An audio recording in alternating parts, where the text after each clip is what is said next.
Program for the game, man. Some fans have taken cell phone images showing oil trains going by the stadiums during games, but we wanted to see for ourselves. We're looking at the Como camera on the Columbia Tower. So from the Columbia Tower roof, come around some more this way. There you go. Keep coming. At this office building, we recorded during games, and this is what we saw.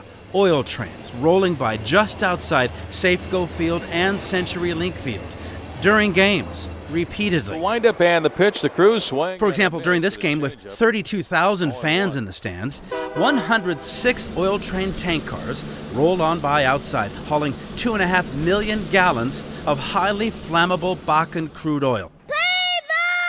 Our cameras chronicled it again and again, often right under the Safeco Field sliding roof.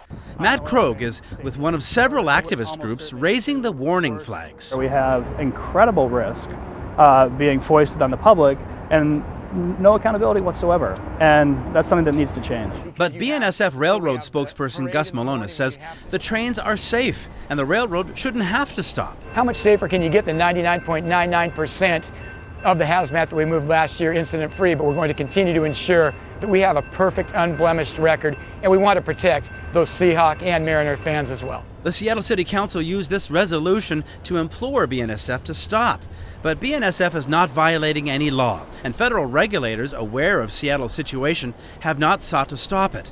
Fans have mixed opinions. There are practices in place, and it should be safe.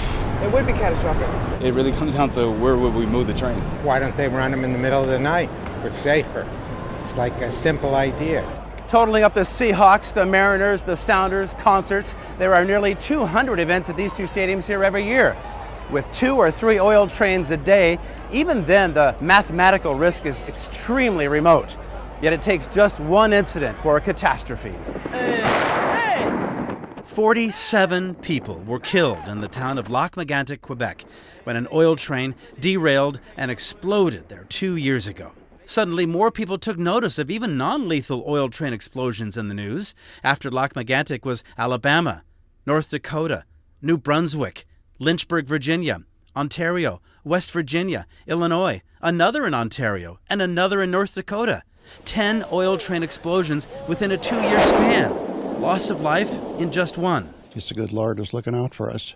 In fact, an oil train has already derailed in Seattle's Interbay area. No spill, no fire, no explosion. Krogh believes we were lucky. I would say that right here on game day at Safeco or at CenturyLink, we're looking at almost certainly what Burlington Northern will have modeled as their worst case scenario. BNSF says this region has had almost no problems recently moving hazardous material. We don't feel that it's unsafe, and if we did, we wouldn't be operating trains during those ball games. 5 years ago, there was almost no crude oil hauled by train in the U.S., but with massive production of Bakken crude from the Midwest, the number of oil trains has skyrocketed. So oil trains are likely not going away soon. The question then is making them safe enough. All the movement of these trains in Seattle are controlled from this Fort Worth, Texas command center at BNSF headquarters. BNSF says they move oil trains slowly, 10 to 15 miles an hour through town and into the tunnel under downtown. BNSF says they've invested $20 million in new tracks here. They monitor the rails, the switchers, the wheels. All eyes are on these trains. Newer tank cars are safer, but there's enormous debate over just how much safer. It'll take years to replace the older tank cars that federal regulators compared to Ford Pintos. There is another possible solution. This track would take those oil trains and the risk involved completely out of Seattle. This is the transcontinental route over the North Cascade Mountains.